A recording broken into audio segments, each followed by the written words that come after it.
আজকের এই রেসিপিটা কাজে কেউ খেতে না চাইলেও রান্না হিসেবে বিশেষ করে নিরামিষ দিনে এই রেসিপিটা কিন্তু সবাই খেতে চাইবে। এতক্ষণে তো আপনারা দেখে বুঝতেই পেরেছেন যে আজকের রেসিপিটা কি।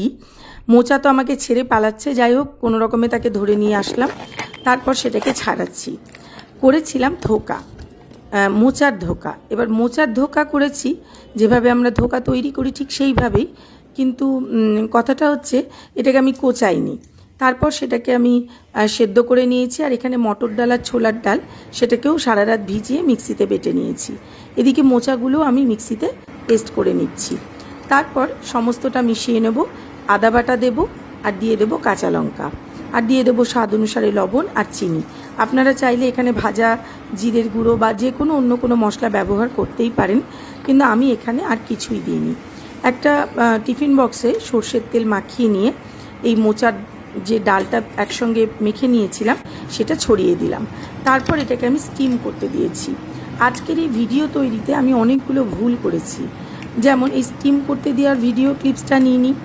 তারপর মোচা কেটেছি, কিন্তু মোচাটা যে তুলবো ছুরি দিয়ে আপনাদের দেখাবো যে ঠিক কতটা সুন্দরভাবে এটা জমে গেছে সেটাও আমার নিতে ভুলে গেছি।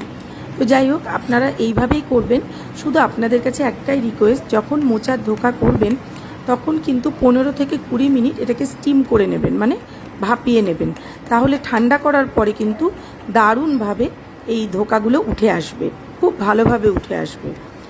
তার জন্য আলাদা কোনো প্রসেস নিতে হবে না। এদিকে কড়াইতে সর্ষের তেল দিয়ে আমি ধোকাগুলো ভেজে নিচ্ছি। এগুলো তো এমনি এমনিই খাওয়া হয়ে যায়, এটা এত টেস্টি হয় খেতে। আর তারপর গ্রেভিটা আমি পরে করছি, ঝোলটা। এবার আপনাদের একটা কথা বলি, এই যখনই ধোকা করবেন তখন কিন্তু ঝোলের পরিমাণটা বেশি রাখবেন, না হলে খেতে গিয়ে দেখবেন ধোকা ব্যাটা সমস্ত ঝোল টেনে নিয়েছে। তাই জলটা একটু বেশিই দেবেন যখন গ্রেভিটা করবেন আর কি। এদিকে আমার ধোকা ভাজা হয়ে গেছে। তারপর ওই তেলের মধ্যেই দিয়ে দেবো তেজপাতা, দারচিনি, ছোটো এলাচ, লবঙ্গ, গোটা জিরে। তারপর এখানে কেটে রাখা আলুটা দেব। আলুটা আগে দিচ্ছি কারণ আলুটাও ভাজা হবে, তার সাথে সাথে মশলাটাও কষা হয়ে যাবে। এর মধ্যে আমি দিয়ে দিচ্ছি এখানে আদা বাটা দিলাম, আর দিয়ে দেবো এখানে টমেটো কুচি একটা, আর এখানে ধনে জিরে গুঁড়ো, হলুদ গুঁড়ো আর শুকনো লঙ্কার গুঁড়ো। এই তো বেসিক মশলা যেগুলো সমস্ত নিরামিষ রান্নায় যায়। তারপর সমস্তটা দেওয়ার পরে কষিয়ে নিয়ে দিলাম জল, দিয়ে দিচ্ছি স্বাদ অনুসারে লবণ। এরপর আলুটা সেদ্ধ হয়ে গেলে এর মধ্যে দিয়ে দেবো চিনি অল্প একটু, যেহেতু নিরামিষ রান্না।